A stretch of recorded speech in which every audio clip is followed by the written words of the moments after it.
este año en esta gestión, que sin duda para mí fue algo, en lo personal, fue algo muy importante. En 91 años de trayectoria de la Federación, haber asumido la presidencia, sin duda marca un hito, ¿no? No sé, espero que sea para bien de la Federación, para bien del sector. Sin duda que lo que podamos hacer desde la gestión depende obviamente del trabajo en equipo de todos. La Federación está constituida por 28 cámaras a lo largo y a lo ancho de todo el país, y entonces tenemos sin duda una diversidad de actores que componemos la cadena forestal industrial. Por ahí de golpe cuesta un poco conformar a cada segmento, porque cada uno tiene su particularidad, pero desde la dirigencia y desde mi lugar como presidente buscamos que podamos llegar con gestión, que lo hemos hecho ya durante todo este periodo, a cumplir los objetivos que nos hemos trazado. Sin duda hemos logrado ya algunos de ellos, tenemos muchos por delante. Como todos saben, hemos atravesado un año complejo, pero no nos hemos desanimado. Tuvimos mucho intercambio con distintos actores del gobierno, y fundamentalmente quiero destacar la relación y el buen trabajo en equipo que hemos mantenido con la subsecretaría, que como acaba de decirle Manuel, con Sabina hemos trabajado durante todo el año, y eso nosotros lo valoramos un montón. Sabemos que también desde el gobierno hay mucho por hacer, como todo, lleva su tiempo, pero tenemos la convicción de que trabajando juntos vamos a lograrlo. Tienen que tener en claro que nosotros como institución estamos para trabajar juntos. Toda vez que nos convoquen vamos a estar. Cuenten con eso. También quiero agradecer a todos y a cada uno de los integrantes que componen las cámaras, que, como dije, estamos en todo el país. Gracias por el acompañamiento, gracias por haber confiado en mi capacidad de conducción, a la gran mayoría que lo ha hecho. Entonces, nada, invitarlos a seguir trabajando. Y también no quiero dejar de mencionar algo que para nosotros y para esta gestión es importantísimo, que fue anoche la apertura de la exposición de Proyecto Deseo. Tal vez muchos todavía no lo han visitado. Ahora, cuando terminemos acá la presentación o la apertura oficial, les invito a poder recorrer. Creo que ahí queda demostrado, ¿no es cierto?, la capacidad que tenemos los forestoindustriales. Cuando digo los forestoindustriales, comenzando por el proceso de primera transformación de la madera, pasando por construcción con madera, llegando a los bienes finales, a los muebles, y qué más que ver esa muestra para que vean la capacidad de nuestros industriales, que juntos, cada cual con sus equipos de diseño y todo el soporte que han tenido desde el departamento de bienes finales y en particular de Lima, del Instituto del Mueble Argentino, con Pablo Berkovich adelante, se llegó a este trabajo que lo van a ver y que realmente nosotros estamos orgullosos de haberlo logrado. Entonces, sin más, quiero invitarlos a que disfrutemos del Congreso, que nos sirva, que podamos reflexionar, que podamos entre todos aportar ideas para ir mejorando. Y bueno, no quiero también dejar de desearles a todos, ya que estamos próximos a las fiestas, un feliz fin de año y que tengamos un lindo año el 2025 y que podamos seguir trabajando juntos, que es lo más importante de todo. Muchas gracias.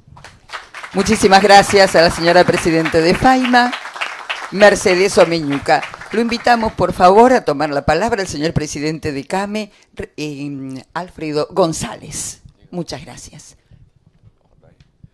La microfonista, Ari. Buen día a todos.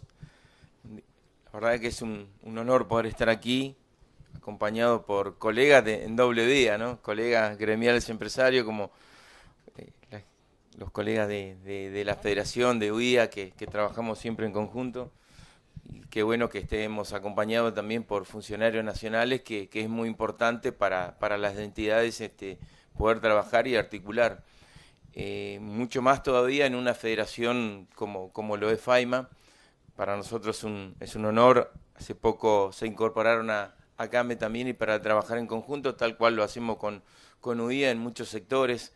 Somos entidades que estamos en producción y es muy importante poder articularnos para potenciarnos más no solamente como entidades, sino como un sector productivo que es tan necesario para cualquier país. Y en tiempos que en Argentina siempre siempre nos sorprende, o nos sorprendemos, no dejamos de sorprendernos, y eso es bueno también, de poder tener estos desafíos que se tiene siempre. Y principalmente en un sector el cual conozco mucho porque vengo del sector también, así que conozco bastante y sabemos que tenemos que generarnos varios cambios a través de las nuevas conducciones que hay, y hay que adaptarse, y seguramente también a través de la escucha y de la comprensión poder entendernos de la mejor manera para hacer realmente y para potenciarnos como industria nacional. No es fácil con tantas situaciones que tenemos en nuestro país, pero creo que hay intenciones de poder sacarnos bastantes pies de encima también, y eso creo que es una labor fundamental de las entidades intermedias, la labor de poder llevar, de poder hacer entender y poder también agilizar en lo más posible todos esos desregulaciones que se tiene que tener también para por lo menos equilibrar un poco más la competencia, que es algo que la competencia no nos asusta, ni como industrial, como comercial, como empresario, pyme, no nos asusta. Sino complica la situación en el cual de cual venimos, y indudablemente debemos corregir. Por eso es fundamental la labor de las entidades gremiales empresarias, y también, como decía Mercedes, es fundamental la relación con el gobierno, de la escucha en la cual se está teniendo, y bueno, hay que profundizar y trabajar. Es un año 2025 muy importante, indudablemente, que va a depender mucho de la habilidad dirigencial que tengamos en cada entidad, y el trabajo en conjunto, principalmente el trabajo en conjunto.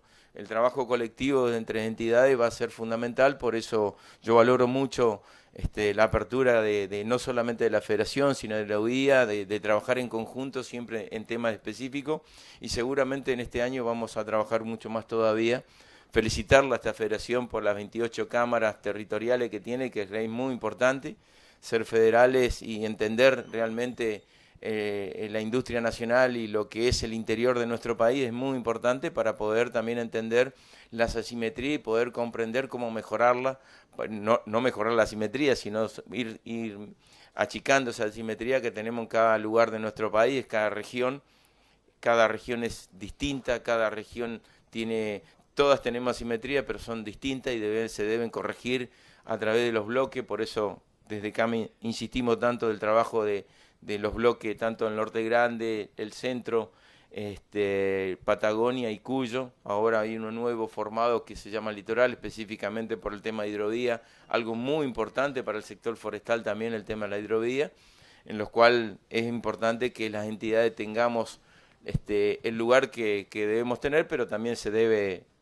no debemos ganar ese lugar para poder ser escuchados en la forma que debemos ser escuchados. Así que ese trabajo de las entidades gremiales empresarias, por eso valoro mucho la presencia de los funcionarios nacionales en este congreso, que indudablemente para nosotros que somos el sector es muy importante. Así que felicitaciones y que se tenga un excelente congreso. Felicitarlo por la exposición que anoche tuve la oportunidad de recorrer un poco, la innovación que se ve, todo lo que se ve en el sector es impresionante. Indudablemente cada sector se va regenerando a medida también del poder de inventiva y de resiliencia y de poder de adaptación que tienen las empresas pymes en la Argentina. Así que felicitaciones, Mercedes, a vos, a todo el equipo, y por supuesto a seguir trabajando en conjunto en este 2025, que como siempre en Argentina son desafiantes. Y para eso los empresarios pymes, vuelvo a repetir, tenemos la versatilidad y tenemos la resiliencia para poder trabajar en conjunto. Así que felicitaciones y que tengan un excelente congreso. Muchas gracias al señor presidente de CAME. Le damos la palabra ahora al señor titular de la UI, el doctor Daniel Funes de Rioja. Si es tan amable. Bueno, muchísimas gracias, señor presidente. Gracias por la invitación y felicitaciones. Felicitaciones porque, primero que nada, en una Argentina que tiene grandes oportunidades por delante, y hoy más que nunca, quizá por errores del mundo, antes los cometíamos solo nosotros, ahora parece que muchas circunstancias del mundo son propicias para la Argentina. Y en el sector de ustedes, Argentina cometió muchos errores. Y evidentemente cuando uno mira la otra orilla, la costa oriental, y ve lo que se ha hecho ahí, y nosotros no lo hicimos, es claro que hay una enseñanza. Y hay una enseñanza para un sector que es federal, que es verticalmente, tiene integración de diversos y muy importantes eslabones de la cadena productiva. En muchas otras actividades, los eslabones hay que buscarlos en otros sectores. Acá hay federalismo, integración y las perspectivas concretas, futuras, que yo, hablando con Manuel, le decía, yo creo que hay que aprovechar los próximos 2 años, porque el mundo gira muy rápido. Somos lo que es una oportunidad hoy, es una calecita que se puede haber perdido como circunstancia. Y para ello hace falta claramente lo que están haciendo, partenariado público-privado. Es decir, somos sector privado clarísimamente. Está integrado por grandes, pequeñas y medianas empresas. También la integración vertical es fundamental. No hay país en el mundo de los desarrollados que no tenga un sector pyme que está muy articulado con el sector de los grandes motores de la economía, que son las grandes empresas, por la innovación, la tecnología, etc. En tercer lugar, porque eso contribuye a otro aspecto, que es el de formalizar no solo la economía productiva, sino también el empleo. Cosa que la Argentina es un país con una historia de economía que había sido mucho más formal, la más formal de Latinoamérica, y hoy somos uno más, y tenemos que volver a esas cadenas de formalización, porque además, para competir en el mundo, sí se exigen el cumplimiento de esas cadenas de formalización. Y partiendo de la base del rol de la industria, somos industrialistas, hay industriales e industrialistas. Yo puedo decir que como Carlos Pellegrini, yo soy industrialista. Y Carlos Pellegrini hizo por la Argentina muchas cosas que todavía evoca los discursos oficiales del propio presidente de la Nación. Y tomó Carlos Pellegrini la Argentina en un momento de una crisis fenomenal. Fenomenal. Es más, tuvo que convocar a quienes ayudaron a afrontar una crisis de deuda externa para que la Argentina remontara. Y la hizo remontar. Carlos Pellegrini gobernó 2 años como presidente. Solo 2 años, pues completó un término. Y en eso hizo la gran revolución que incitó a los 40 años mejores continuados de la historia argentina, hasta la crisis del 30 o los albores de la crisis del 2030 con todo lo que eso conllevaron. Por ende, no es que vengamos, no son solamente los últimos 60 años, que obviamente hubo muchos, o 70, de muchos errores. Hay una historia de una Argentina controversial, y nosotros estamos llamados a la construcción del diálogo, de la producción, del empleo y del progreso. La palabra progreso tiene que estar todos los días presente en los objetivos. Y por eso, cuando en el año 2022 en la Unión Industrial decidimos escribir el libro blanco, ¿qué era? En ese momento se evocaba todavía la figura de que nos llamaban los llorones. Ahora nos quieren llamar, algunos nos quieren llamar, algunos, los proteccionistas. Quiero aclarar las dos cosas. No estamos para llorar. Y dijimos, estamos para proponer un país diferente, un país donde la industria juegue un rol importante como los otros sectores productivos. Y en ese libro blanco dijimos, primero que nada, hay que tener una macro ordenada. Nadie puede dudar eso. La macro tenía que ser ordenada y evidentemente se ha hecho un esfuerzo muy duro, a todos nos consta, y ese esfuerzo está dando frutos o empezando a dar frutos. ¿Y dónde va a dar frutos más rápido? No cabe la menor duda que en la energía, los combustibles, el oil and gas, la economía del conocimiento y la forestoindustria. Está en los manuales de tercer grado, digamos, ya, sobre cuál es el futuro que la Argentina tiene ahí. Y por eso, con la señora Presidente, le dije, queríamos ir este año. En realidad habíamos pensado en una reunión de la UIA en Virasoro. Conocemos ahora las fechas de que van a tener el Congreso. Yo en nombre de la institución, más allá de quien esté en la institución en ese momento, lo que me comprometo es que para el Congreso de Virasoro, la UIA institucionalmente va a estar. Debemos estar. Porque como...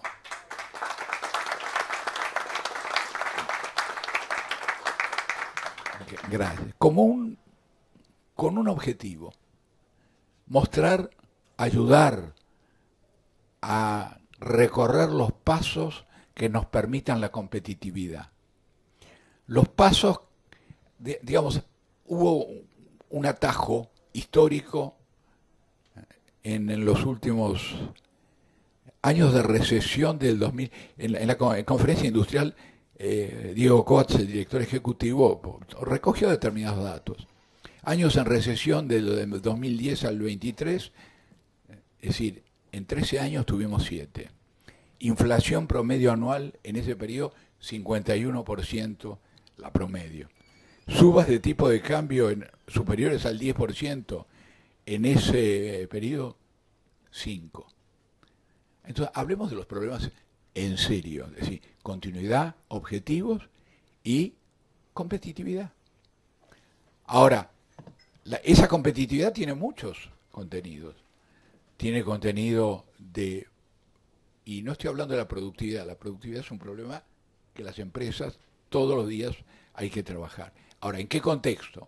En un contexto previsible, donde haya certidumbre de las reglas de juego. Hablábamos muchas veces de las 3C, certidumbre, confianza, concertación. Certidumbre se está ganando, no cabe la menor duda de certidumbre.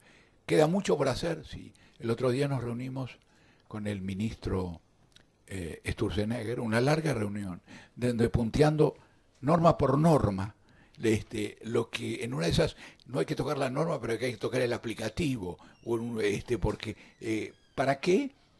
Para tener un marco previsible en lo que es lo regulatorio y que además sea pro producción, no antiproducción. Desde ya el tema fiscal. ¿Cómo no va a haber informalidad en la Argentina con una fiscalidad nominal de más de 150 impuestos y una presión real efectiva sobre el que pagan los impuestos del 52%? ¿Cómo vamos a poder ser competitivos interna y externamente? Es decir, cualquier política de integración al mundo, no hablo meramente de apertura, hablo de integración al mundo, requiere estar hablando de la misma regla de juego. Con toda sinceridad quiero decirle, eso con China es muy difícil tenerlo. Eso no quiere decir que no tengamos que comerciar con China. Ahora, los costos de China, muchos de ellos son indescifrables. Elementos a tener en cuenta. Tenemos que venderle todo lo que podamos venderle. tenemos que saber que no le vamos a vender con mucho valor agregado. Esto también es cierto, porque nos lo plantean los chinos permanentemente en esta reunión. Pero bueno, pero hay cosas importantes que se reportan a China. Ahora, con respecto al resto de los países, en la UIA, y quiero ser muy claro, propiciamos y apuntalamos siempre la idea de un acuerdo Unión Europea-Mercosur, que no significa rendirse ante las pararancelarias europeas o de cada uno de los países europeos, sino una negociación que genere paridad. Y para esa negociación que genere paridad es importantísimo el rol que juegan las cámaras, que juegan las empresas, pero que juegan las cámaras como articuladoras de esa posición. ¿Para qué? Para que el gobierno argentino, en el momento que negocia las políticas arancelarias, o que hablamos de si se levantan o no pararancelarias, hay algunas pararancelarias que hay que barrerlas, hay otras, cuidado, porque del otro lado no está Blancanieves, están los 7 enanitos, ¿okay? Por lo menos 7. Okay. Entonces, lo que quiero decirle a este sector que verdaderamente nosotros vemos con la esperanza de que se convierta en una de las grandes potencias de esa Argentina del cambio. Más allá de banderías políticas, cada uno tiene su pensamiento. La UIA no tiene partido político, lo que tiene es política industrial. A veces les gusta a los gobiernos, a veces no les gusta a los gobiernos. A veces les gusta y no hacen nada. Y ahora que lo que queremos es que se conjuguen las dos cosas. Primero, que entienda que solo la política industrial es viable dentro de una macro estable. ¿Estamos de acuerdo? En la medida que estamos de acuerdo en eso, hablemos de los otros temas, que es la agenda donde no solamente podemos opinar, sino que tenemos que opinar. Y termino diciendo una cosa que me parece muy importante, Mercedes. Es importantísimo el diagnóstico y la sugerencia en tiempo oportuno. Ninguna cúpula, tampoco las cúpulas de las organizaciones, tienen, si no se barre y se trabaja en conjunto con todo el sector, con todas las opiniones, tiene un diagnóstico que permita un pronóstico. Nuestro análisis de competitividad en la conferencia lo ponemos sobre la mesa simplemente como un trabajo transversal, que hay que completarlo. Y para completarlo hay que completarlo de cada uno. Y lo vamos a poner sobre la mesa de cualquier funcionario político para transmitirles con genuinidad. No estamos ni para adular ni para cuestionar. No es nuestro rol. Nuestro rol es contribuir a tener una agenda productiva que haga de la industria argentina lo que inexorablemente debe ser en el mundo, porque hay 7 grandes países que se llaman desarrollados industrializados. La palabra viene acoplada porque no es que sea algo distinto, sino que hay una síntesis. Esto no es desconocer a ninguno de los otros sectores productivos. El sector primario para nosotros es fundamental y además la transformación de materia prima también es fundamental que la podamos hacer. Esto es una síntesis, no es una opción. Argentina tiene una bendición del cielo que puede ser síntesis. Así que no es que somos monoproducto ni tenemos que padecer la enfermedad holandesa cuando nos vaya bien. Podemos elegir el camino. Ojalá lo hagamos. Gracias. Muchísimas gracias al señor titular de la UIA y le damos la palabra ahora, si es tan amable, al señor subsecretario de Producción Agropecuaria y Foresto Industrial, Manuel Chiappia, quien lo invitamos además a dejar formalmente inaugurado este congreso. Bueno, muchísimas gracias. Gracias por la invitación. Primero felicitar a Faima por el cumpleaños número 91, ¿no? Si no hice mal las cuentas, en noviembre cumplieron 91 años. La institucionalidad es fundamental y como decía Alfredo, el federalismo que tiene Faima es fundamental para la Argentina que ya tiene unos cimientos para su desarrollo que creo que va a ser algo que nunca hemos visto antes. Destaco la institucionalidad y destaco lo que decía Daniel con respecto al diagnóstico y la sugerencia.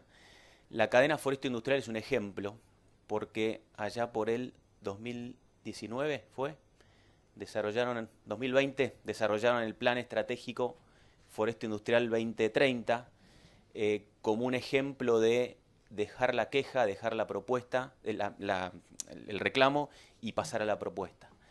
Con un plan ordenado donde se pusieron de acuerdo todas las partes de la cadena, con sus diferencias, por supuesto, como todas las tenemos, pero llevándole al gobierno de ese momento y continuándolo con el resto de los gobiernos que vinieron con un plan ordenado, sistematizado, con propuestas, con números, con ideas. Creo que eso es destacable. Y desde la Secretaría de Agricultura lo que hacemos nosotros es tomar ese tipo de planes estratégicos. No, digamos, se acabó la etapa en donde el gobierno le va a decir al privado lo que tiene que hacer, sino que es el privado el que tiene que tener la propuesta y el gobierno tiene que generar las condiciones para poder hacer que eso florezca, que eso ocurra. Hablando de las condiciones, estamos en un momento histórico del país, en donde, como decían los oradores antes que yo, estamos con una macroeconomía que va en camino a ordenarse, una inflación que viene a la baja, un riesgo país que viene a la baja, tenemos superávit, estamos casi por unificar el tipo de cambio, el gasto público como nunca en la historia se está bajando, con mucho sacrificio, con mucho dolor, pero son los dolores de parto para una Argentina distinta. Y después va a venir la etapa de bajar impuestos. Creo que el presidente ya ha sido muy claro en el orden de las medidas para ordenar la macroeconomía. Y no nos olvidemos que el equipo del Banco Central y del Ministerio de Economía es muy riguroso en ese orden. Si hacemos alguno de los pasos en un orden distinto, como por ejemplo bajar de impuestos anticipadamente sin tener el resto de las variables de inflación, de equilibrio fiscal, lo veo a Lucas que por ahí sepa un poco más que yo de estos temas, podemos tener problemas. Por eso el orden que se está siguiendo es para poder de una vez por todas, cuando llegue el momento, bajar los impuestos y no tener que volverlos a subir, como nos pasó en el pasado. Otro punto es desburocratizar. Creo que el trabajo que venimos haciendo este año de reuniones constantes con la cadena es buscar aristas, espacios donde se pueda, sin sacrificar el costo fiscal, sin que haya un costo fiscal, poder desburocratizar. Yo lo que les pido es que pensemos en grande, dejemos para atrás las frustraciones de esta Argentina que a muchos nos ha frustrado, pero estamos en una etapa distinta donde tenemos que mantener la templanza y la madurez para pasar este momento que es muy difícil, pero mirando la luz al final del túnel. No me quiero poner así muy religioso, como a veces se pone el presidente, pero hay una de las frases en la Biblia que más suena y que más está escrita, que es no temas. Entonces, cuando hablamos de inversiones, de abrirnos al mundo, yo les pido que no tengamos miedo. Cuanto más abiertos seamos y más inversiones vengan, y más inversiones de los argentinos tengamos, más nos vamos a beneficiar todos. Los pequeños, los mini pymes, los medianos y los grandes. Cuando en el mar la marea sube para todos los barcos, para los chiquitos y para los grandes. Y en ese camino estamos. Algunos números de la cadena. La exportación de madera en el último periodo, si comparamos año contra año, septiembre contra septiembre, aumentó casi un 20% en volumen y un 10% en dólares. La exportación de tableros y molduras, un 14% en volumen y un 9% en dólares. Y después una serie de reformas estructurales que está haciendo el gobierno, poniendo a la forestindustria arriba de la mesa como prioridad. Nosotros tenemos las plantaciones, faltan, pero tenemos. Tenemos dos leyes de inversiones, una que ya está sancionada, que es el RIGI, el régimen de incentivo a grandes inversiones, que contempla la forestindustria desde el vivero hasta la industrialización, y en la cual con el equipo de Sabina hemos tenido la posibilidad de poner detalle, puntos y comas en lo que es la reglamentación para que tenga la mirada forestal industrial al detalle para poder lograr captar esas inversiones. A fin de mes se presentó el RIMI, que es el régimen de incentivo a las medianas inversiones. Les pido que lo busquen, que es el proyecto 7151 de la Cámara de Diputados, de la diputada 10, en donde hace foco en amortizaciones aceleradas, devolución de IVA y varios temas laborales que hacen a la industria, a la forestoindustria. Eso obviamente tiene que pasar por el trámite legislativo, pero es importante. Tuvimos un traspié con el tema de la derogación de la ley de tierras, que está judicializado en este momento, pero desde la Secretaría estamos trabajando con el Ministerio de Justicia para tratar de poder destrabar y mostrarle la importancia que tiene derogar ese artículo de la ley de tierras que tanto daño le hace a la forestoindustria y, como decíamos antes, una macroordenada. Esas son las 4 patas de la mesa que están gestándose en el país y que van a ser una base sólida para poder crecer. Daniel decía diálogo, construcción y progreso. Yo le agregaría una más, que es pragmatismo. Muchas veces cuando vemos en este proceso de burocratización normas, reglas, reglamentos, resoluciones, disposiciones de algunos burócratas que nos antecedieron, nos quedamos pasmados de cómo están los niveles de regulación. Les pido que seamos pragmáticos en cómo le buscamos la vuelta a eso y cuentan obviamente con el apoyo del Estado Nacional. El gobierno está a la altura de este momento, yo se los aseguro.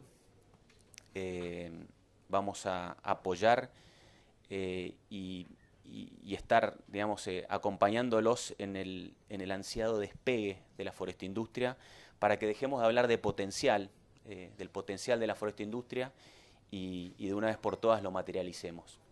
Creo que el 2025 va a ser el gran año, va a ser el año de la forestoindustria y yo les aseguro que eso ya está ocurriendo. Así que, dicho eso, queda formalmente inaugurada la jornada y les agradezco la invitación a las autoridades y les deseo un excelente día. Muchísimas gracias. Muchísimas gracias al señor subsecretario, así como también muchas gracias a cada uno de los participantes aquí en el estrado. Los invitamos, si gustan, a tomar sus lugares, porque vamos a invitar ahora a quien será el primero de los disertantes de esta jornada del Congreso Maderero. En tanto toman sus lugares, yo voy a leerles una muy apretada síntesis, porque por supuesto es mucho más extenso, del currículum de nuestro próximo disertante. La temática será la nueva actualidad política. ¿Quién será el disertante? Es licenciado en Ciencias Políticas por la Universidad del Salvador, director de la consultora Sinopsis, trabajó en diversas campañas electorales en Argentina y en el exterior y desarrolló tareas de asesoramiento en el sector público a nivel nacional, provincial y municipal. ¿Quién otro si no? Le damos la bienvenida a Lucas Romero. Muchas gracias.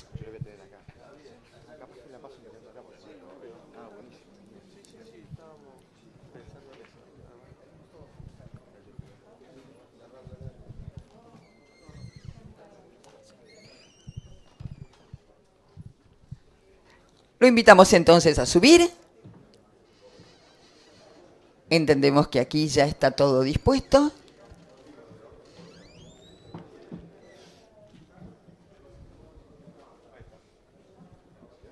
Ahí está. Aquí el auditorio es contemporáneo. Conoció a Tuzam, que decía, puede fallar. Bueno, puede fallar. Ahí está. Ya no falla más. Está lista la pantalla. Lucas, muchas gracias.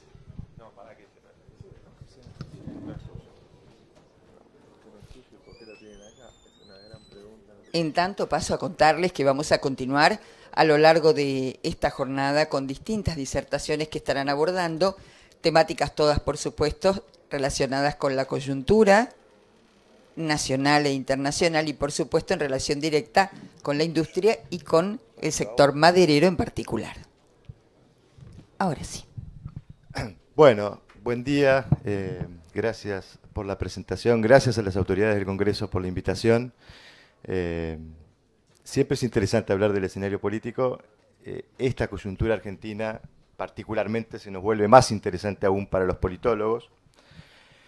No sé si para los argentinos, porque estamos atravesando momentos complejos, pero en todo caso sí nos ofrece muchos interrogantes interesantes, sobre todo desde nuestra perspectiva, que es una perspectiva más sistémica. A nosotros no nos interesa tanto qué es lo que quiere hacer un gobierno, sino que nos interesa un poco mirar, bueno, cómo responde el sistema político a determinadas coyunturas. Y ese es el encuadre que yo les traigo, porque mi intención es tratar de aportarles un marco de entendimiento que nos ayude a entender la naturaleza de este proceso, porque además entiendo que eso puede facilitar la posibilidad de comprender qué es lo que puede pasar en el futuro.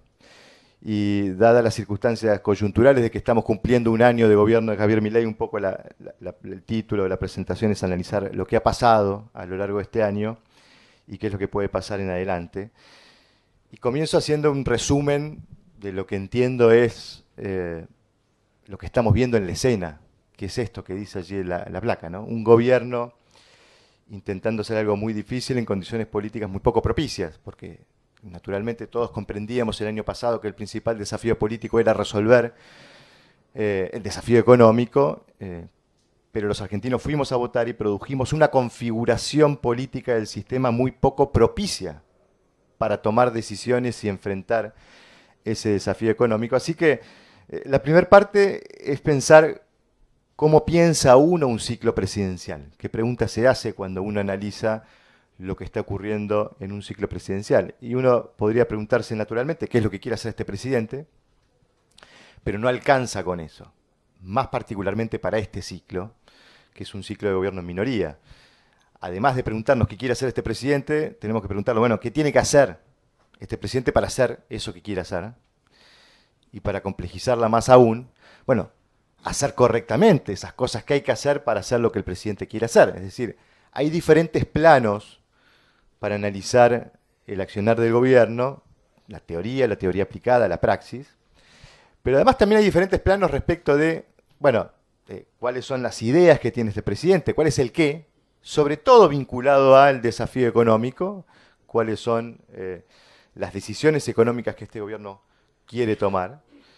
Obviamente que eso requería tener un buen diagnóstico y decisiones correctas para resolver el desafío por delante, pero también la pericia y la inteligencia para implementar esas decisiones correctamente y producir resultados efectivos, ¿no? Este era un poco el planteo de qué es lo que quiere hacer este presidente, pero a nosotros los politólogos no nos llamaba mucho la atención ese qué. De hecho, uno repasa, y tomo algo de las palabras que decía Daniel, uno mira los objetivos de política económica. No todos se condicen con lo que el presidente decía que quería hacer en campaña, porque no tenemos la dolarización, no tenemos el cierre del Banco Central, pero uno mira los objetivos de política económica de esta política económica que está implementando este gobierno: lograr equilibrio en las cuentas públicas, achicar el tamaño del Estado, desregular la economía, modernizar la legislación en múltiples planos, privatizar empresas públicas, sobre todo las deficitarias.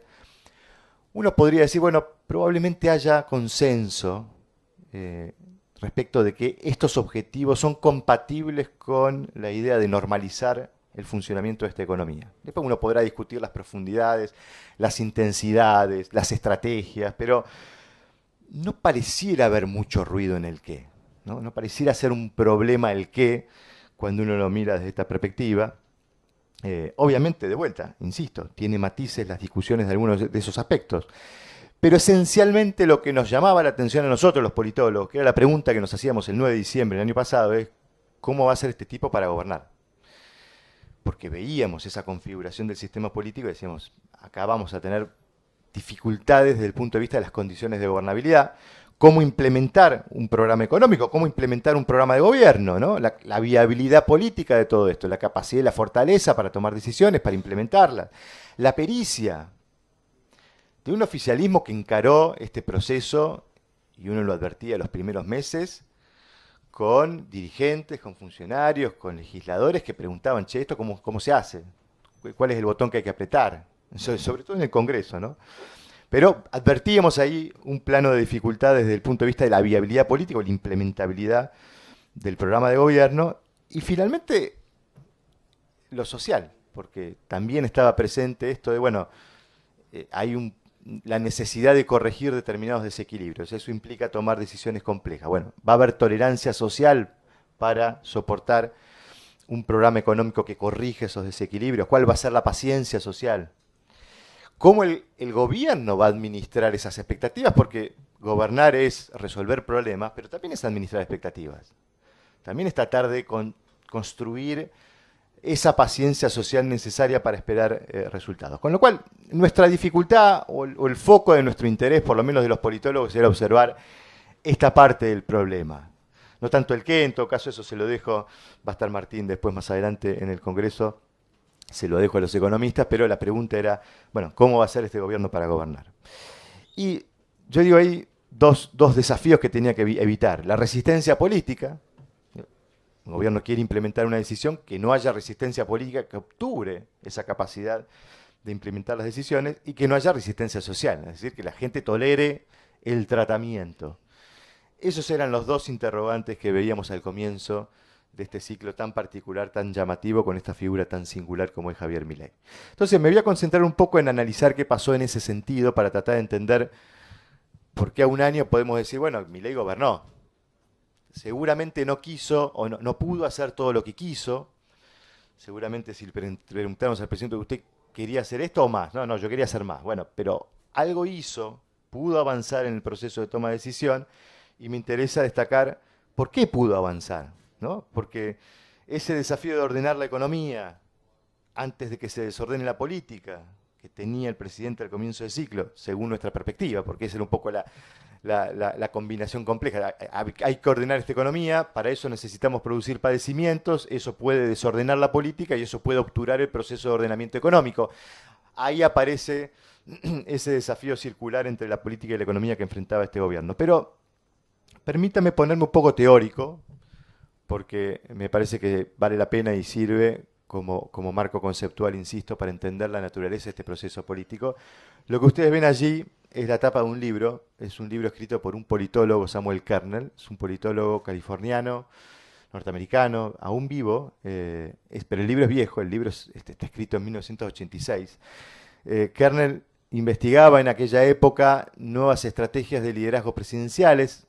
Esto ocurría mientras Reagan gobernaba Estados Unidos. Ustedes recordarán, Ronald Reagan gobernó durante todos sus 8 años de mandato en minoría, es decir, no tenía control del Senado, después perdió el control de la Cámara de Representantes.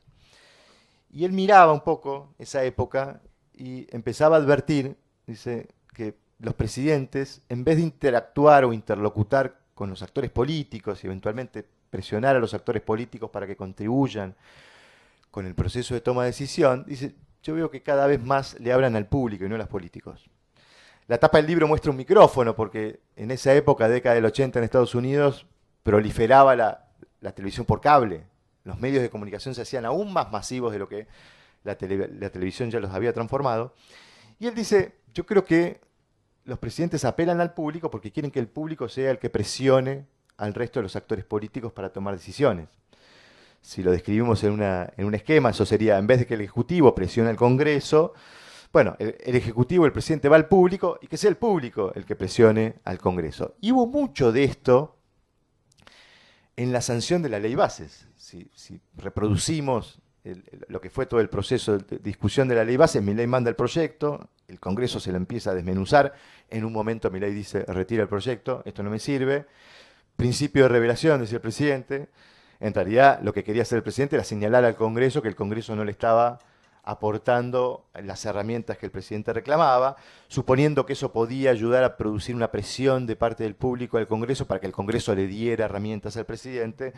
Bueno, finalmente la ley se votó, más acotada, pero se votó, y funcionó mucho esto de la presión del público. Yo siempre cito los discursos de Rodrigo de Loredo y de Cristian Ritondo, que eran los presidentes de bloque de los dos bloques dialoguistas más importantes del Congreso, que en sus alocuciones, cuando tenían que justificar su apoyo a la ley bases, le decían al presidente de la Cámara, decían, mire, presidente, no hacemos esto por usted, lo hacemos porque la gente nos lo pide. Casi como diciendo, acá hay una demanda ciudadana, social, que nos está diciendo que le demos herramientas y no nos animamos a no conocer o desconocer esa demanda. Es decir, hubo mucho de going public en cómo funcionó este gobierno durante este primer año de mandato. Y si no, pensémoslo más estructuralmente, si analizamos todo este primer año y analizamos los dos principales paquetes de decisiones que tomó este presidente, este gobierno, y estoy haciendo referencia a la ley bases, al paquete fiscal, pero también al mega DNU, ese gran decreto de necesidad y urgencia que firmó el presidente en diciembre del año pasado, que valga la pena mencionarla. Si le hacemos una encuesta a los constitucionalistas en la Argentina de si ese DNU es constitucional o no, probablemente la mayoría nos diga es una aberración inconstitucional, no se puede. Ahora, el Poder Judicial no dijo nada sobre la constitucionalidad de ese decreto. Un decreto que además también podía haber sido rechazado por el Congreso. Lo rechazó el Senado, pero la Cámara de Diputados no lo rechazó, sigue vigente. Y la ley bases y el paquete fiscal lo aprobó el Congreso. O sea, el Congreso le dio al presidente esas decisiones. Entonces, viene un extranjero a la Argentina desprovisto de estos detalles de coyuntura y nos dice, che, ¿por qué los otros dos poderes no obturaron la acción de gobierno? ¿Por qué no obstaculizaron si no estaban de acuerdo o creían que no eran las decisiones? Y ahí viene la dificultad de explicar cómo Milei pudo gobernar. Porque en algún punto la capacidad de esos poderes de obstruir la acción de gobierno estaba, la tenían. Hoy el Congreso sanciona un rechazo del DNU, el DNU se cae. O la Corte Suprema firma una resolución diciendo que ese DNU es inconstitucional, el DNU se cae. Y ahí es donde yo creo que aparece, no solo los mercados, porque en algún punto son los que tendrían consecuencias de las decisiones de obturar la acción de gobierno, sino el público. Porque en algún punto, si las decisiones de esos poderes de obstruir la acción de gobierno tienen impacto en los mercados, porque los mercados creen que hay un gobierno que no puede gobernar y no puede resolver el desafío económico, entonces empiezan a creer que en la Argentina no hay gobernabilidad económica del proceso, todo eso impacta en el público. Y yo les pregunto a ustedes, ¿y el público con quién se enojaría si eso ocurriese? ¿Con el Poder Ejecutivo o con los poderes que obturan la acción del Poder Ejecutivo? Bueno, la respuesta es bastante evidente. Ahí está la razón de ser de por qué este gobierno pudo avanzar, pudo tener condiciones de gobernabilidad de excepción que le permitieron tomar algunas decisiones que quizás en otro contexto, en otra coyuntura. El presidente dice, yo no hubiera sido presidente si las condiciones de temperatura y presión hubieran sido normales. Y yo creo que acá están explicadas las anormales condiciones de presión y temperatura que no solo le permitieron al presidente ser presidente, sino poder gobernar. Y permítame acá una disrupción audiovisual, vamos a ver si funciona. A mí me interesa mucho mostrarles esto porque me parece muy ilustrativo. Esto es un pequeño segmento de una entrevista que le hacen a Rodrigo de Loredo hace unas semanas atrás, el día en que el Congreso no logró quórum para modificar la ley que modificaba el tratamiento de los decretos de necesidad de urgencia en el Congreso. Lo que algún sector de la oposición quería hacer era, en vez de reclamarle al Congreso el doble rechazo para digamos, declarar inválido un decreto de necesidad de urgencia, que sea solamente necesario un rechazo. O lo contrario, que sea necesario que las dos cámaras aprueben el DNU para que siga siendo válido. Esto obviamente restringía la posibilidad de uso del decreto de necesidad de urgencia para el Poder Ejecutivo. Pero fíjense la explicación que da de Loredo a la noche ese día de por qué su bloque no contribuyó a ese quórum. Y la tercera consecuencia. Sí. Mirá que te está hablando alguien que tiene muchas diferencias con el gobierno, que tiene una mirada crítica de la perspectiva institucional del gobierno, de cómo ataca la prensa, cómo trata la justicia, cómo trata el Congreso, que tenemos diferencias en muchas cosas, pero que también decimos, che, acabo de ver el número de la inflación y está bajando. Sí, claro. Yo quiero que le vaya bien a la Argentina. Hay un dato de estabilidad económica. ¿Qué iba a pasar con los mercados si hoy la señal era, che, de ahora en adelante se te caen en piano todos los DNU, los que te gusten y los que no, y para adelante cada cosa que tengas que sacar se tiene que venir a conversarla con De Loredo, con Pichetto, con no sé quién cosa? ¿Qué iba a pasar con la economía? Eso es lo que hicimos hoy, digo. Bueno. ¿Qué iba a pasar con los mercados? Dice De Loredo. ¿Qué iba a pasar con la economía? Entonces, cuando, de vuelta, a este extranjero que acaba de llegar a la Argentina, desprovisto de información del país, nos pregunta, che, ¿cómo hace este presidente para gobernar si tiene el 10% de la Cámara de Diputados, del 10% de la Cámara de Senadores, el 15% de la Cámara de Diputados? Y uno le tiene que responder, bueno, porque hay una posición que lo deja gobernar, o no le pone obstáculos. ¿Y por qué no le pone obstáculos? Bueno, por esto. porque no quiere hacerse responsable de las consecuencias de obstaculizar la acción de gobierno. Sobre todo en un contexto económico tan delicado, en donde obstaculizar y obstruir la acción de gobierno puede producir consecuencias económicas y derivaciones económicas muy complejas, que después hay que explicarle a la gente. Entonces, ¿pudo hacer Milei todo lo que quería hacer? No, no pudo hacer todo. ¿Pudo hacer algunas cosas? Sí. ¿Por qué las pudo hacer? Bueno, porque algún sector, sobre todo la oposición dialoguista, porque hay una oposición que no tiene la voluntad de colaborar como sí lo tiene la oposición dialoguista, le ha dado algún margen de acción al gobierno para tener algunas herramientas para poder enfrentar el desafío económico. Es decir, la base que explica las condiciones de gobernabilidad de excepción que tiene este gobierno de hiperminoría están en el público.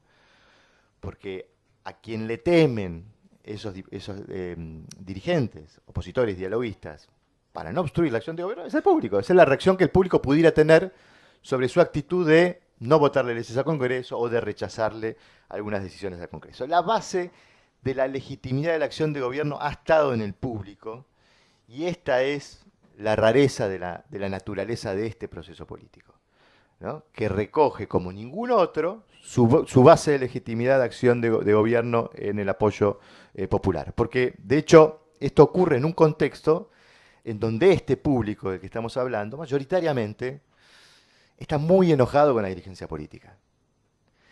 Fíjense lo que nos respondía la gente, le preguntamos en nuestro estudio nacional de noviembre. En general, ¿qué imagen tiene usted del Estado, de la fuerza de seguridad, los empresarios, los periodistas, los medios de comunicación, el Congreso, la justicia, los políticos? Y quiero que se detengan en la parte baja del gráfico, en la base del gráfico. Fíjense la reputación de los políticos, la justicia, el Congreso. Es decir, quienes pudieran obstruir y obstaculizar la acción de gobierno, de un gobierno en hiperminoría, están en esta condición de legitimidad.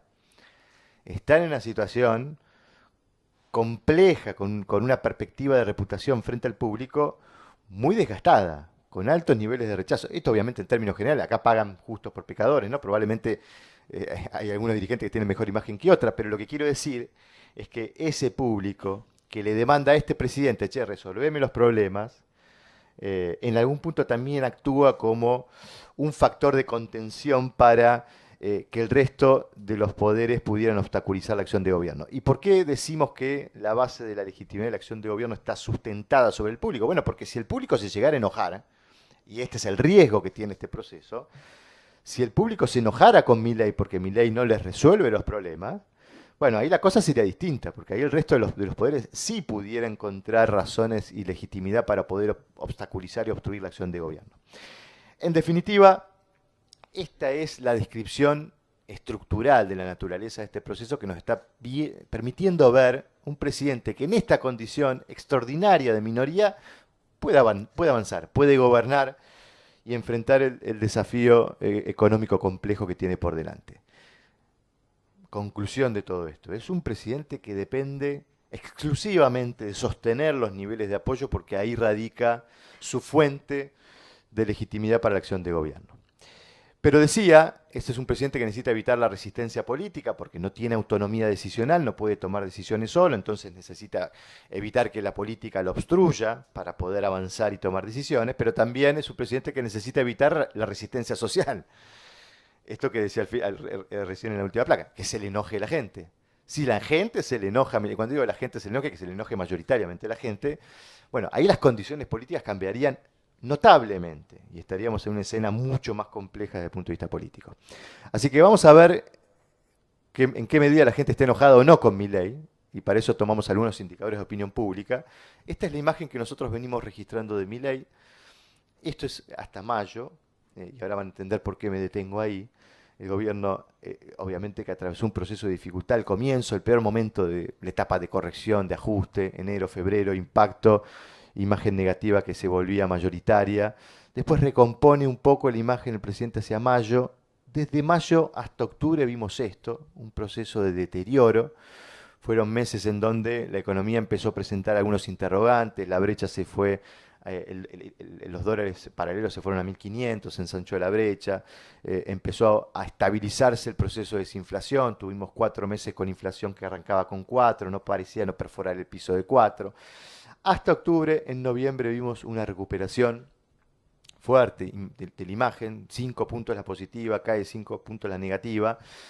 Es decir, hubo oscilaciones, pero quiero mostrarle punta a punta, y para eso me tomo del dato de enero, no voy a tomar el de diciembre porque fue un dato tomado al comienzo del ciclo, los primeros días no tiene sentido tomarlo en consideración, pero fíjense que de enero a noviembre, punta a punta, no pareciera haber grandes cambios en la composición de imagen del presidente, 2 puntos menos de imagen positiva, 2 puntos más de imagen negativa, es decir, estabilidad.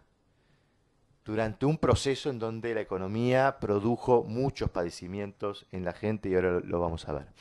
En términos de desempeño del gobierno, también acá tenemos un diferencial negativo, 51 negativo, 43 positivo, pero fíjense, allá a la derecha, al final, también vimos una recuperación en los niveles de evaluación de desempeño del gobierno en noviembre. Si lo vemos en términos retrospectivos, es decir, comparado con las últimas administraciones, esta es la evolución de los niveles de aprobación del gobierno, con esa pequeña recuperación allá al final en noviembre, 43% con los niveles de apoyo. Comparado con Alberto Fernández, hoy Milei está con mejor nivel de apoyo, con más nivel de apoyo que lo que tenía Alberto Fernández, incluso con ese pico que tuvo Alberto Fernández al comienzo de la pandemia, ya por abril del 2020. Y fíjense que también se encuentra Milei por encima de los niveles que tenía Macri a esta misma altura de su ciclo en 2016, lo cual nos habla de un gobierno que tiene niveles de apoyo considerables, superiores a los que tenían los últimos 2 presidentes después de atravesar todo este proceso económico tan complejo. También es cierto, y vale la pena remarcarlo, con mayores niveles de rechazo de los 2 últimos presidentes. Y esto es una característica que nosotros estamos viendo en el clima de opinión pública, es un clima de opinión pública muy dividido.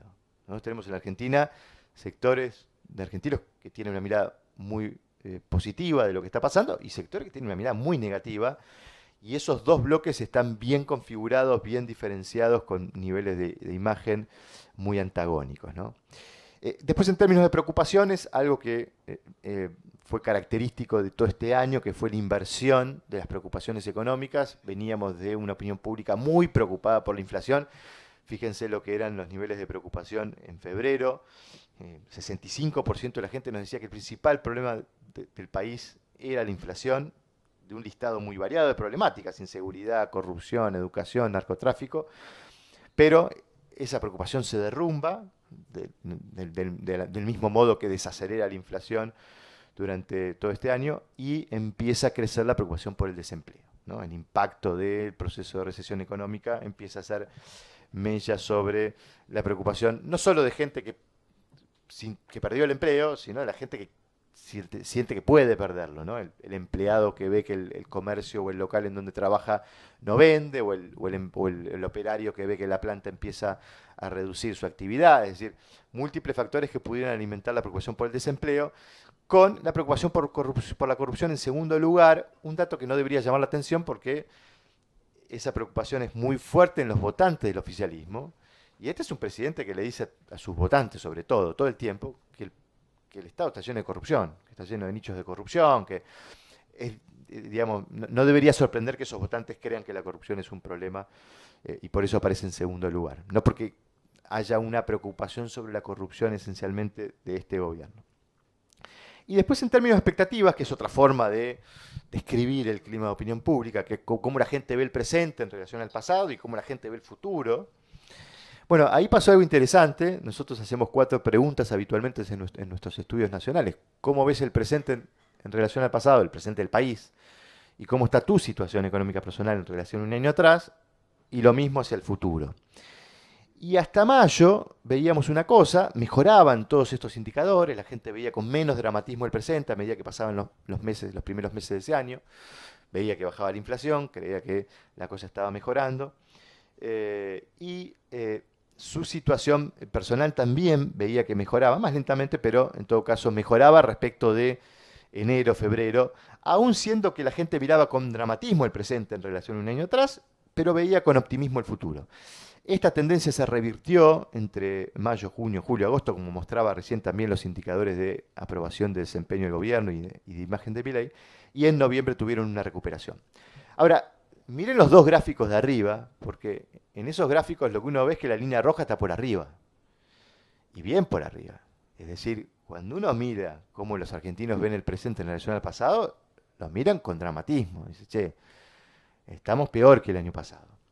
Ahora, ¿por qué se sostienen los niveles de apoyo del gobierno? Bueno, probablemente por lo que vemos abajo, porque incluso en términos personales son más los que ven con optimismo el futuro que los que lo ven con pesimismo, y en términos del país, el 41% cree que el país va a estar mejor, es decir, son más los que ven con optimismo el futuro de los que ven con satisfacción el presente, y ahí está un poco anclado la expectativa de apoyo a este gobierno, es decir, es un poco esto de estamos mal pero vamos bien, o por lo menos el gobierno le construyó a un sector de la opinión pública que esto está yendo en el buen camino y eso está ayudando a sostener los niveles de apoyo en un contexto donde la gente no ve con total satisfacción lo que está ocurriendo en el presente, porque si no, fíjense, le preguntamos a la gente, ¿en qué medida sentís que pudiste recuperar el nivel de consumo que tenías antes del inicio de la gestión de Javier Milei?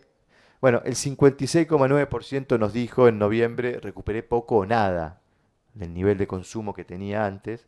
Obviamente que esa respuesta está muy condicionada también por el posicionamiento político que tiene el encuestado en relación a la escena, quien votó. Pero también le preguntamos, considerando el esfuerzo realizado, porque es un poco la propuesta del presidente, les pido que hagamos este esfuerzo para que la economía sane y pueda funcionar normalmente. Considerando el esfuerzo realizado y los resultados obtenidos, sobre todo en materia de baja inflación, ¿considerás que el esfuerzo fue compensado o no?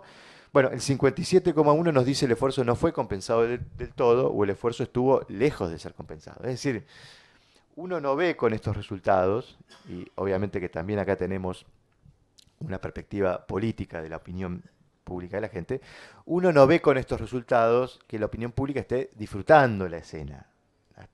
Más vale está aguantando. ¿Y por qué aguanta por ahora? Bueno, porque hay una expectativa de que el futuro va a ser mejor y creo que ahí está anclado, por lo menos, la explicación de por qué el gobierno sostiene estos niveles de apoyo en un contexto económico bien complejo. Pero en definitiva, con todo esto, lo que quiero también terminar de transmitir es, no pareciera haber, y los números lo justifican, elementos de opinión pública que nos inviten a pensar que puede haber una resistencia social a la acción de gobierno, que puede haber la gente en la calle cuestionando y queriendo que este gobierno cambie sus políticas o tome otras decisiones. Es decir, tampoco está habiendo resistencia social a la acción de gobierno. Allí también anidan estas condiciones de excepción de gobernabilidad que ha encontrado este gobierno en estas condiciones de minoría en las que ejecuta su programa económico. Con lo cual, hasta aquí un poco explicar lo que pasó en este año, que ha sido un año difícil de explicar desde el punto de vista politológico y sobre todo si uno tiene una mirada sistémica, es decir, bueno, ¿cómo hizo este presidente para gobernar? Cuando algunos imaginaban que podía tener dificultades rápidamente por su condición de minoría.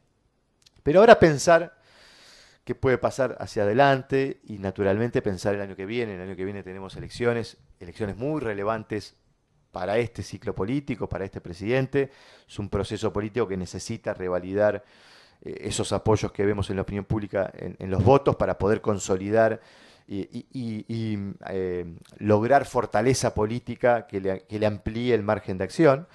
Y cuando uno se pone a preconfigurar la escena electoral que se puede encontrar en la Argentina, naturalmente vamos al molde que tenemos en la Argentina, que nos organiza, nos estructura, nos ayuda a entender cómo se dispone la escena política electoral en la Argentina de hoy y de los últimos años. Y ese molde es esta suerte de bipartidismo estructural subyacente que tenemos en la escena argentina, que es a los votantes organizados en dos grandes ecosistemas de identificación y de identidad política, que es este clivaje peronismo-no peronismo, peronismo-antiperonismo, que en los últimos años ha tenido esta manifestación de kirchnerismo-antikirchnerismo, que ha sido el conflicto que nos ubica, nos ayuda a ordenar un poco y entender la escena. La entendemos de ese modo.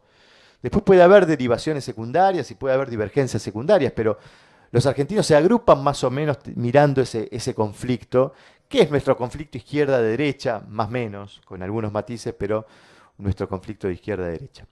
Y ese bipartidismo estructural, que no es el bipartidismo que después se representa en la oferta electoral, pero es un bipartidismo que nos ayuda a entender la organización de los votantes, tiene hoy dos principales referentes, dos grandes figuras que sobresalen en esos ecosistemas de votantes. Uno es claramente el presidente, que ha asumido el liderazgo de ese ecosistema de votantes que tienen sentimientos refractarios hacia lo que el peronismo representa, que votaron en contra del peronismo el año pasado, sobre todo en el balotaje.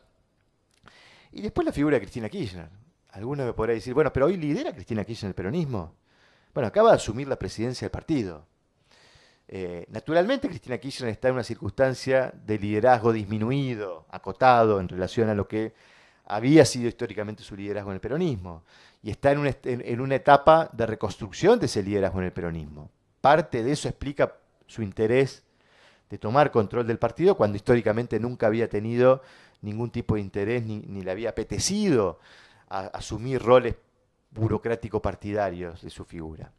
Pero claramente hoy Cristina parece ser la figura con mayor preponderancia en ese electorado, lo voy a después a demostrar con números, y aparece entre estos dos actores la construcción de una interlocución, de una interacción, de una vinculación funcional para los dos, que es esta famosa polarización, que se produce cuando esos dos referentes de esos dos polos se buscan para confrontar, no para acordar, no porque se simpaticen, sino porque entienden el uno y el otro que lo más conveniente para uno y para otro es confrontar contra esa figura. Para Milei es claro, porque de todas las figuras opositoras, no solo que Cristina Kirchner obtura la posibilidad o la emergencia de un nuevo referente opositor, que pudiera despertar expectativas y nuevas esperanzas en algunos votantes, sino porque además es una figura que es muy refractaria a una parte muy importante de la opinión pública. Entonces Milei me dice, si yo la pongo a Cristina enfrente, a mí me ahuyenta a los votantes hacia mí. Ese es el sentido por el cual Milei busca la confrontación con Cristina. Ahora, ¿le sirve eso a Cristina? Sí, le sirve, y mucho. Porque que Milei la ponga a ella en el centro de la escena, la ayuda a reconstruir su vínculo con esos votantes propios, con los cuales ese vínculo se ha deteriorado como consecuencia de todo lo que fue la frustrada etapa del Frente de Todos y cómo termina ese gobierno y todo. Es decir, la ayuda a Cristina a recomponer su vínculo con esos votantes porque ella asume el liderazgo de resistencia frente a Milei. Y todos sus votantes, que lo que quieren es ver es que sus dirigentes ejerzan una resistencia con este gobierno, bueno, ven en esa actitud de resistencia de Cristina una actitud que los representa. Y eso permite recomponer ese vínculo, con lo cual es funcional para esta etapa de la estrategia política de Cristina, que no es la de confrontar con Milei o obstaculizar la acción de gobierno, sino la de recomponer su liderazgo dentro del peronismo. ¿Con qué objetivos? Con el objetivo de ser candidata en la provincia de Buenos Aires el año próximo, ganar esa elección, y con el objetivo de protagonizar el proceso político hacia 2027 con la posibilidad de ser candidata a presidenta. Con lo cual, es una estrategia que tiene esa ventaja de que a los dos les conviene. Entonces, naturalmente surge en la escena, sin necesidad de coordinar, sin necesidad de que se junten en una sala a ponerse de acuerdo, la polarización emerge. Pero no son los únicos actores, hay otros actores, incluso en esos dos ecosistemas y en tensión con esos liderazgos, ¿no? Vaya, ¿no? Si no tenemos ahí a Villarruel en tensión con el presidente en estas horas, yo diría en estas horas, porque ahí aparece ahora este cuestionamiento que hubo de parte de sectores del oficialismo vinculados al presidente respecto de cuál fue la actitud de Villarruel ayer, durante la sesión en la que se decidió la expulsión de Cuéllar, porque hay todo un cuestionamiento que se le había avisado a la vicepresidenta que el presidente se iba a ir del país, con lo cual no podía presidir la sesión porque estaba a cargo del Poder Ejecutivo. Veremos cuál es la derivación jurídica de esa discusión, pero lo que está viendo es un hostigamiento muy fuerte de sectores del oficialismo hacia Villarruel, al punto de que algunos en redes sociales están pidiendo la renuncia de Villarruel. Y después está la figura de Macri, que fue quien le dio ese apoyo tan importante hacia el balotaje, quien le aportó los votos para sancionar la ley Bases, quien le aportó los votos para evitar el veto a la ley de movilidad jubilatoria y el veto a la ley de financiamiento universitario, una figura muy importante durante todo este proceso, pero que se siente maltratada por el presidente porque siente que el presidente no le retribuye ese apoyo en términos políticos, y ahí aparece una relación de tensión. Y después la relación de tensión que estamos viendo entre Kicillof y Cristina Kirchner, que es muy evidente, entre quien quiere ser el emergente renovador de la oferta de todo ese ecosistema y quien no quiere que ese emergente surja y quiere ser ella la que lidere ese proceso hacia 2027, ahí aparece esa tensión. Pero después aparecen otros actores, pero lo que quiero destacar de este abordaje hacia la escena que vamos a ver el año que viene en materia electoral, es que en toda organización de un sistema de partidos o en toda organización de una oferta electoral subyace un conflicto organizador, un conflicto ordenador. Y ese conflicto, como les decía, en la Argentina viene siendo el conflicto kirchnerismo-antikirchnerismo, que es un conflicto que no nos muestra dos Argentinas partidas a la mitad. Nos muestra un sector mayoritario de la sociedad crítico y con sentimiento refractario hacia el kirchnerismo y lo que el kirchnerismo representa, y un sector más disminuido que tiene sentimientos de simpatía hacia el kirchnerismo. Milei quiere que ese conflicto siga siendo dominante. Por eso, cuando aparece algún opositor y dice, che, miren, están votando con el kirchnerismo, son kirchneristas, y aparece esa idea de Cuca, toda crítica hacia el oficialismo es Cuca, emitida por un sujeto al que se le denomina Cuca. Pero pudiera surgir otro conflicto, porque si la situación económica no mejora, la gente se enoja y empieza a haber un sentimiento mayoritario de rechazo hacia lo que el presidente les está ofreciendo como solución a los argentinos, bueno, puede emerger otro conflicto, ¿no? Con lo cual, uno debería ver la escena argentina de los próximos años un poco sobre la base de este análisis. Decir, bueno, ¿cuál va a ser el conflicto dominante? Probablemente haya un momento en donde esos dos conflictos subsistan mutuamente, o sea, subsistan simultáneamente, perdón. Pero hoy tenemos dominancia del conflicto kirchnerismo-antikirchnerismo, que es el que quiere liderar Milei, pero podríamos tener la emergencia de un conflicto antimileísmo-mileísmo. ¿Qué es lo que vemos en términos de números de la escena electoral? Vemos esto, y acá es donde les digo, fíjense lo funcional que ha sido la confrontación con Cristina, que le ha permitido a Cristina tener este impacto en términos de comportamiento electoral de los votantes, de los encuestados, que en este caso nos muestran una recuperación de la intención de voto del kirchnerismo, una caída de la intención de voto del peronismo no kirchnerista, como si estuviera viendo ahí un trade-off, y esto obviamente fortalece la posición del liderazgo de Cristina dentro del ecosistema peronista. Y después es interesante mirar lo que ocurre por el lado del PRO y la Libertad Avanza, son los dos ecosistemas estos que les mencionaba. Todavía no sabemos qué nivel de unidad o de fragmentación va a haber entre esos actores, entre el peronismo, entre el PRO y la Libertad Avanza, pero fíjense también qué interesante el trade-off que se da entre la Libertad Avanza y el PRO. Cuando Macri asume la presidencia del PRO en agosto de este año y asume con críticas al gobierno, cuestiona el entorno de Milei, dice no se dejan ayudar, los señalamientos hacia Santiago Caputo, hacia Karina Milei, ahí creció un poco la intención de voto del PRO, cayó la intención de voto de la Libertad Avanza, como si Macri hubiera logrado una suerte de diferenciación del PRO de la Libertad Avanza, pero después el PRO siguió votando con el gobierno, siguió como mimetizado y vuelve a perder caudal electoral. Y claro, cuando Macri mira esto, dice, bueno, se está dando la fusión de hecho, la que quería Milei, y yo como negocio desde este lugar. ¿Cómo me siento frente a Milei a negociar un acuerdo político electoral? Pues yo quiero que ese acuerdo me dé algún tipo de beneficios a mí. Y Milei mira esto y dice, che, a mí no me conviene acordar con Macri. Si sus votantes me van a apoyar a mí. Bueno, ahí está un poco la tensión de esa relación entre Macri y Milei, que en términos de cómo se comporta el electorado pareciera estar beneficiando a Milei en la negociación, y esto es lo que lo tiene a Macri con alguna pretensión de empezar a mostrar alguna diferenciación para recuperar un poco de identidad personal que le permita negociar desde otro lugar. Por eso todo esto de ficha limpia y el énfasis que le puso la gente del PRO a la poca predisposición que tuvo el gobierno en apoyar ficha limpia, tratando de decirle a los votantes, che, fíjense que no somos lo mismo, para poder conservar algo de identidad personal. Pero en todo caso, interesante lo que está pasando en ese ecosistema, pero también lo que está pasando en el ecosistema peronista, que no sabemos cómo va a reaccionar frente a la organización de la oferta electoral. Pero pensando en el oficialismo y pensando en un gobierno que tiene que sortear el escollo electoral, bueno, ¿cuáles son las métricas con las cuales podríamos analizar qué sería una buena elección para el gobierno, qué sería una mala elección para el gobierno? Y yo lo organizo de esta forma, ¿no? Cualquier cosa que arranque con 4 el año que viene para el gobierno sería una gran elección a nivel nacional, 40, 41 o más. Entre 30 y 35 es una buena elección, con alguna chance de triunfo, habrá que ver cómo se fragmenta la oferta opositora. Debajo de 30, 35 ya empieza a ser una mala elección, cualquier cosa que por debajo de 30 sería una catástrofe electoral para el gobierno. Con lo cual yo creo que la métrica con la que hay que mirar el escenario electoral para el año que viene es este. Si el gobierno logra sostener esos niveles. Un gobierno que necesita fortalecerse, sobre todo para mejorar su situación en el Congreso. Ahora, ¿qué puede pasar en el Congreso? Bueno, les traigo rápidamente un análisis de situación de cómo le iría al gobierno en un escenario optimista, es decir, que saca más de 40% de los votos, en un escenario medio que saca entre 35 y 40, un escenario pesimista que saca menos de 35.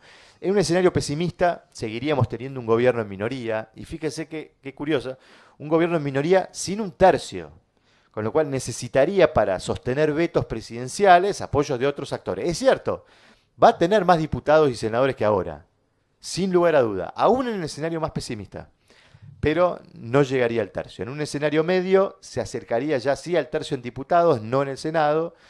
En un escenario optimista estaría llegando posiblemente a las 100 bancas en la Cámara de Diputados y 20 a 22 en el Senado. Estaría creciendo, en un escenario optimista aún más, lo cual mejora las condiciones de gobernabilidad. Ya necesita menos votos para poder sancionar leyes o necesita menos votos para ejercer la resistencia con los vetos. Pero en todo caso lo que quiero remarcar con esto es que el gobierno no va camino a construir mayorías en el Congreso. Debería ocurrir una cosa muy extraordinaria de un gobierno ganando por más del 55-60% de los votos, cosa que difícilmente ocurra. Y obviamente en el Senado ya de por sí no llega a la mayoría, porque aún ganando las 8 provincias que reparten senadores, no le alcanzan esas 16 bancas que se llevaría para lograr la mayoría en el Senado, así que es un gobierno que va a tener todavía que lidiar con condición de minoría en el Congreso. Por eso, para pensar lo que queda del mandato de Milei, y hasta acá llegamos, esta es la historia de la película que vimos, uno puede pensar, bueno, le va muy bien, empieza a recuperar imagen competitiva electoral, gana con más del 45% de los votos, o le va muy mal, y lo que estoy haciendo es dibujar los dos escenarios opuestos, seguramente transitaremos alguna de esas líneas, esas infinitas líneas intermedias que hay entre esos dos extremos, pero lo que quiero plantear mirando esta perspectiva de largo plazo de este mandato es que lo importante acá para el gobierno es qué va a ocurrir de acá al momento de votar, y sobre todo qué va a ocurrir en materia económica, porque ese es el factor que va a modelar el proceso político electoral. Por eso va a ser interesante después escucharlo a Martín Rapetti para ver que nos cuente qué es lo que él imagina de acá al momento de votar. Pero hago este encuadre, esta perspectiva, porque pongámonos en el lugar de Milei, y Milei podría decir, bueno, no quiero turbulencias, no quiero ruidos, quiero que esto vaya, aunque sea lentamente, pero mejorando, lentamente. Y quizás ahí anida esta predisposición que tiene el gobierno de no avanzar con mover las restricciones cambiarias, de no sacar el cepo. Es decir, dejémoslo, que todo esto siga avanzando, si podemos mostrar desinflación, si la economía puede llegar a recuperar, por eso el presidente insiste con que se puede crecer con cepo, si puede haber alguna recuperación del consumo, que es lo que creo que necesita el gobierno para mejorar su perspectiva electoral. Bueno, todo eso va a ayudar a que el gobierno llegue con buena competitividad electoral. Yo ahí digo que pareciera ser que el objetivo del gobierno y la estrategia dominante es lograr que el sufrimiento marginal de la gente sea sostenidamente decreciente. Pareciera que eso es lo que está buscando el gobierno, me parece que eso está conduciendo la política económica, es decir, que la gente sienta al menos que está cada vez un poquitito mejor o un poquitito menos peor, aún no logrando que la gente sienta que realmente ya le resolvieron los problemas y está contenta con lo que le di. Porque me parece que acá está la clave para poder conservar esta composición de opinión pública que lo viene ayudando y estos niveles de competitividad que lo pondrían en un resultado favorable en términos de sortear el escollo electoral. Este es un proceso político que para esas trayectorias que les mostraba está determinado, muy determinado por la trayectoria económica. Lo que pasa en materia económica va a impactar decididamente en la trayectoria política, porque eso impacta o puede impactar en la popularidad de Milei, porque eso impacta en la capacidad de toma de decisión de este gobierno y eso impacta en los niveles de resistencia política, como creo haberles argumentado a lo largo de toda la presentación, ¿no? Si la lógica de este funcionamiento sería, si la trayectoria económica se deteriora, eso puede afectar la popularidad de Milei, eso puede afectar la capacidad de toma de decisión del gobierno, eso puede ofrecerle al gobierno mayor resistencia política de los sectores opositores y ello, obviamente, digamos, complejizar las condiciones de gobernabilidad. Interrogantes que nos quedan, bueno, ¿qué tan sostenible es esta estabilidad que logró el gobierno? De vuelta le traslado inquietudes a Martín Rapetti. ¿Qué tanto sufrimiento o satisfacción habrá de acá al 2025, en el momento que votemos? ¿La desinflación alcanzará? ¿O la gente reclamará, che, está bien, me bajó la inflación, pero el salario no me alcanza? Ayúdame a que el salario me alcance. Allí pudiera estar alguna explicación de algún tipo de resistencia de la gente a votar por el gobierno. ¿Y cuánto de los modos, de esto que llamamos los modos, que yo lo pongo entre comillas porque llega un momento que no sé si son modos, son aspectos más estructurales de la toma de decisión de este gobierno, como por ejemplo la posibilidad de sancionar, de designar jueces por decreto, o esto de cerrar el Congreso y no permitirle a la oposición discutir el presupuesto? Bueno, ¿cuánto de eso producirá en el electorado rechazo no económico al gobierno? Bueno, es un interrogante también para pensar la elección del año próximo. Pero termino, porque ya se me está acabando el tiempo, y termino con, les quiero dejar una imagen esperanzadora, que los llene de ilusión y de esperanza hacia el futuro. Pero, ¿por qué cierro con esto? Que es claramente una rueda encallada en un terreno bastante complicado, con las maderas ahí tratando de colaborar. Porque me parece que es una linda metáfora para pensar la economía argentina y para pensar la coyuntura política. De ver, nadie va a dudar que tranquilamente puede ser la imagen de la economía argentina, de la situación argentina encallada, una economía que no crece, que no produce puestos de trabajo formales, que no produce crecimiento, desarrollo. Porque cuando ocurre esta situación, esto me lo explicaba un amigo físico, dice, claro, como el auto queda desbalanceado, porque no está en una superficie plana, el peso del auto se concentra en la rueda encallada. Eso hace que la fuerza de gravedad ejerza una presión hacia abajo que neutralice la tracción de la rueda para que la rueda pueda girar y salir de la huella, más si el terreno está fangoso. ¿Cuál es una posible solución a esto? Bueno, es muy útil que además de la fuerza del motor para traccionar la rueda, que alguien empuje de atrás, o que mucha gente empuje de atrás. ¿Por qué? Porque la fuerza de empuje horizontal, en sentido horizontal del auto, neutraliza la fuerza de gravedad del peso sobre la rueda y hace que la tracción tenga más poder de tracción. Por eso, esa es la explicación física de por qué si gente empuja de atrás un auto, ayuda a que la rueda salga más fácil, beneficia la tracción de la rueda. Bueno, esta es un poco la metáfora de este proceso político. Me da la impresión que este es un proceso político que puede tener resultados si la gente sigue apoyando, si la gente sigue empujando. Y la gente para empujar necesita estar motivada para empujar. Puede ser que esté motivada porque el conductor del auto le dice, saquemos el auto de acá porque nos estamos yendo a la playa y vamos a pasarla lindo. O que le dé satisfacción a esa gente que está empujando, que le dé un incentivo para que esa gente empuje y siga empujando. Pero es necesario que la gente siga empujando. La naturaleza del proceso político de este ciclo de Javier Milei es una naturaleza que obliga a monitorear mucho el nivel de apoyo social. Para que Milei tenga éxito en sacar a la rueda de esta huella necesita que la gente siga empujando. Bueno, habrá que ver si tiene éxito en sostener esos niveles de apoyo porque lo necesita para poder ofrecerle resultados y en definitiva tener éxito en el desafío, que es el desafío de este presidente, que es sacar a la Argentina de esa huella. Bueno, muchas gracias. Creo que hay unos minutos, no sé si hay un momento para preguntas, dudas, inquietudes, críticas. Sí.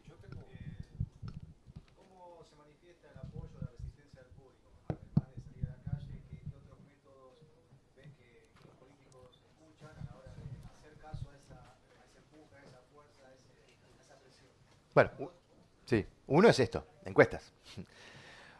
El enojo tiene como diferentes grados de intensidad. Uno puede estar enojado en su casa. Uno puede estar enojado y de su casa cacerolea.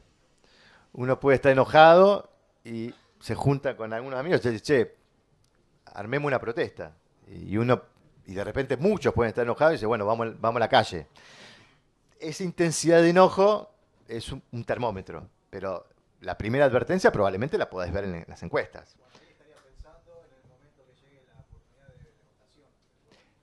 Bueno, yo digo, a ver, porque se habla mucho de, che, la gente sigue apoyando. Yo quiero remarcar esto de que lo que nosotros estamos viendo en términos de opinión pública es un clima muy dividido. Y así como hay gente que está muy contenta con todo esto, hay gente que está muy enojada. Y es complejo administrar ese clima de opinión pública, porque además es un clima de opinión pública que sufre un pequeño cambio y de repente tenés una mayoría muy enojada y tenés que actuar en consecuencia. Es decir, no descansaría en que es una condición muy holgada para el gobierno en términos de impunidad. Lo que creo que el gobierno está logrando es un sostenimiento de los niveles de apoyo de esa base de votantes, de esa base de la opinión pública que apoyó este cambio. De hecho, en términos retrospectivos, el 80% de los que votaron a Milei en el balotaje tienen una buena imagen del presidente y una buena valoración de desempeño. Eso mejoró en este último dato de noviembre. Veníamos viendo niveles más bajos, pero estamos en un 80%. Me parece que ahí está la clave para entender esto del nivel de apoyo del gobierno. Es decir, ha logrado sostener los niveles de apoyo en su base electoral, en la base de votantes que apoyaron este cambio. Bueno, yo creo que necesita darle algo más, ¿no? La estabilidad económica, o por lo menos esta idea del índice de inflación bajando, es un buen indicador. Me parece que el consumo va a ser un dato, por eso ahí le trasladé, te dejé varias inquietudes interrogantes a Martín que acaba de llegar. Por acá había... Muy bien. Sí, a ver si te escuchamos.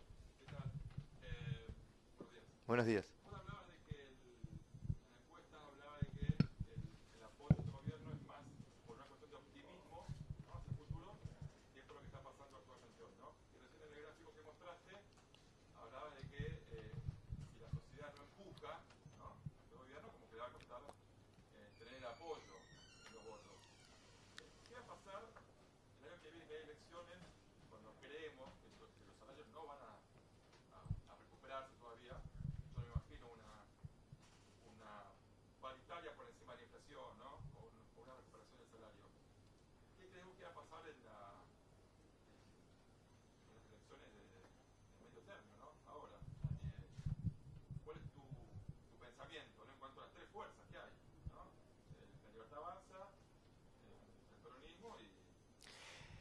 Perdón, la pregunta es, si no hay recuperación del salario.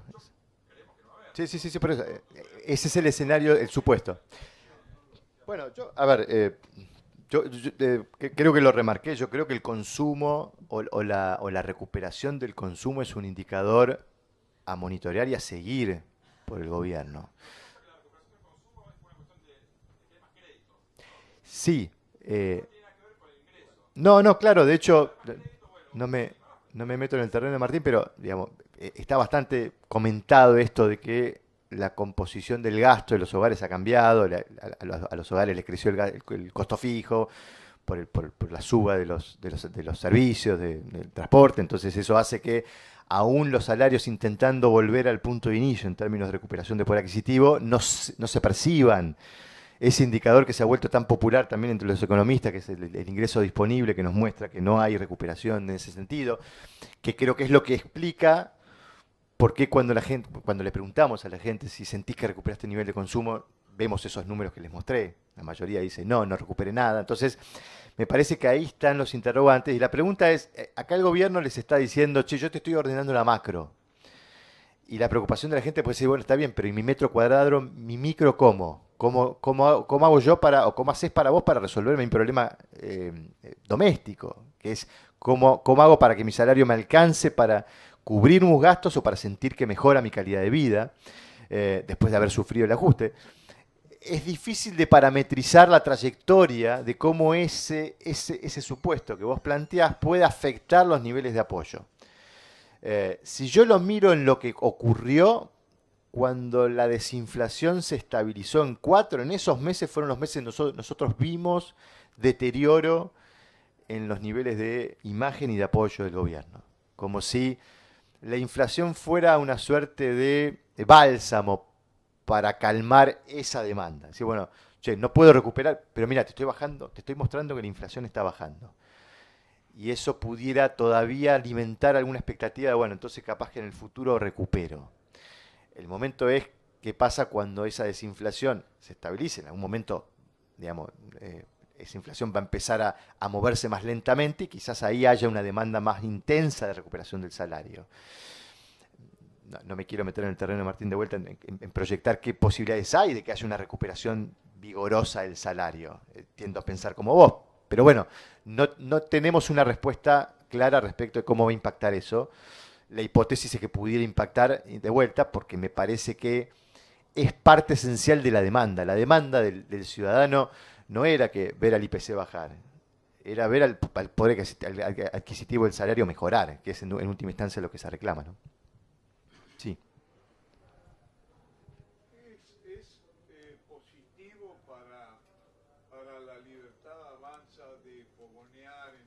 caso que Cristina Kirchner suba al ring y sea la contendiente? ¿No es peligroso? A ver, entiendo el punto a que vas, pero lo describo porque es un poco una discusión que se ha dado, que es, che, si Milei polariza con Cristina, le da relevancia, la pone en el centro de la escena, eso puede ser un factor que despierte interrogantes respecto de si Cristina puede volver al poder y si eso no es una señal de que el rumbo económico en Argentina puede volver a cambiar.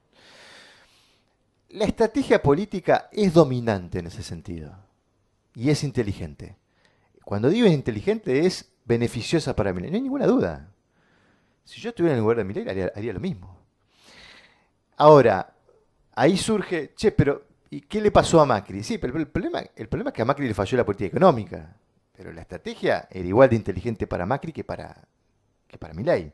Es elegir para confrontar una figura que tiene altos niveles de rechazo, sobre todo en los votantes propios, los que acompañaron este proceso de cambio el 19 de noviembre.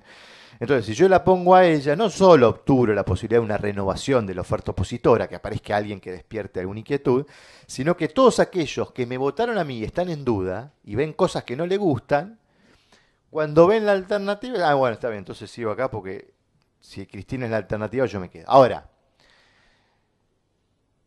yo digo que es un activo de riesgo.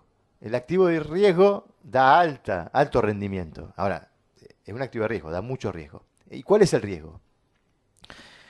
Que Cristina quiere ser candidata a la provincia de Buenos Aires. En la provincia de Buenos Aires, Milei perdió el balotaje. No es un distrito que domine electoralmente. Entonces, uno podría suponer que es un distrito competitivo para Cristina.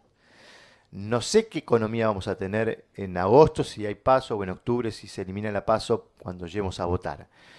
Pero Cristina siendo fuerte en la provincia de Buenos Aires, sobre todo en el Gran Buenos Aires, y con una economía que no ayuda al gobierno, nadie puede descartar un triunfo de Cristina en la provincia de Buenos Aires. Ahora, se puede dar una paradoja que es peligrosa para el gobierno, que es, este es un gobierno que puede sacar 40% de los votos a nivel nacional, puede ser muy probable, puede ganar a nivel nacional, pero en ese mismo contexto puede perder la provincia de Buenos Aires. Y esa derrota sería con Cristina. ¿Qué se imaginan ustedes? ¿Cuál sería la tapa de los diarios el lunes después de la elección si el gobierno saca 40% de los votos, gana a nivel nacional, pero gana Cristina en la provincia de Buenos Aires? ¿Y cuál sería la reacción de los mercados respecto de, no digo en el sentido, caen los mercados, sino en el sentido de las perspectivas de qué viene para la Argentina hacia futuro? No, lo que quiero decir es que los mercados tomarían como muy verosímil, muy probable, cierto, que Cristina pueda ser candidata a presidente, pueda ser competitiva, y eso podría, a los términos de lo que el gobierno quiere, que es demostrar que la Argentina va en este rumbo y que no va a volver a políticas que el mercado rechaza, un gran interrogante. Con lo cual, el riesgo es ese, es un riesgo cierto. Bueno, habrá que ver, quizás el gobierno confíe en que la economía lo va a ayudar y que va a llegar muy competitivo para ganarle incluso a Cristina en la provincia de Buenos Aires, pero el riesgo está.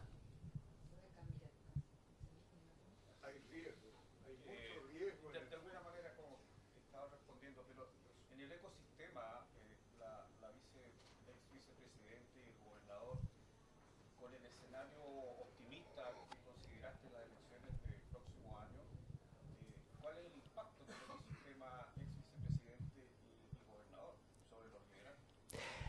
Vos decís si se da un triunfo del oficialismo y una derrota.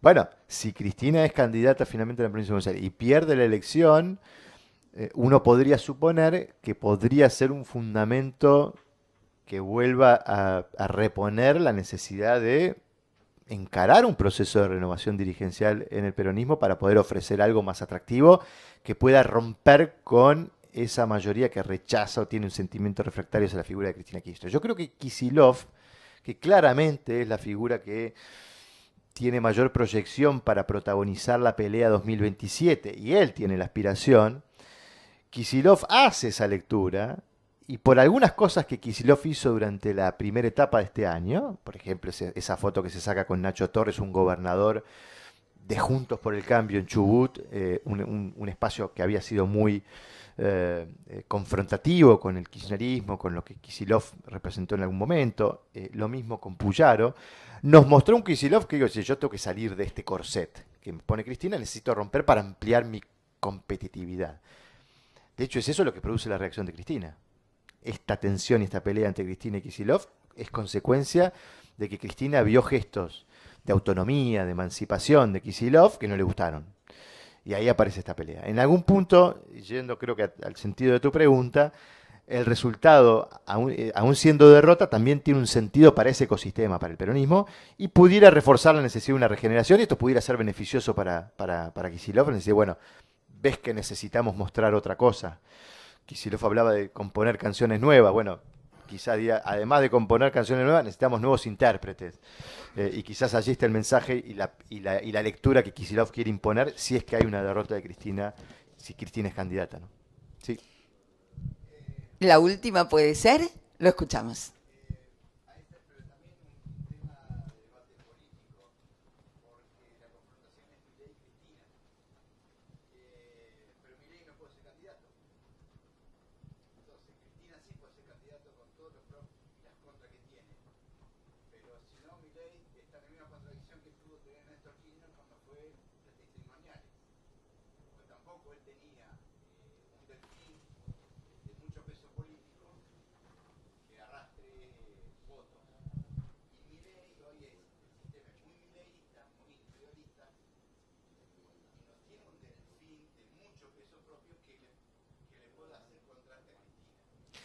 Sí, coincido en que efectivamente primero no abundan las figuras populares y simpáticas, carismáticas, prestigiosas en la Libertad Avanza como para tener candidatos de sobra. Efectivamente Milei no va a poder ser candidato. Ahora, Milei va a ser el que lidere toda esa propuesta y esa campaña electoral, probablemente, y ahí la verdad que si uno se remite a los antecedentes, Esteban Bullrich era un candidato bastante periférico como figura dentro del ecosistema de lo que era Juntos por el Cambio en 2017 y terminó ganando la Cristina en la provincia de Buenos Aires.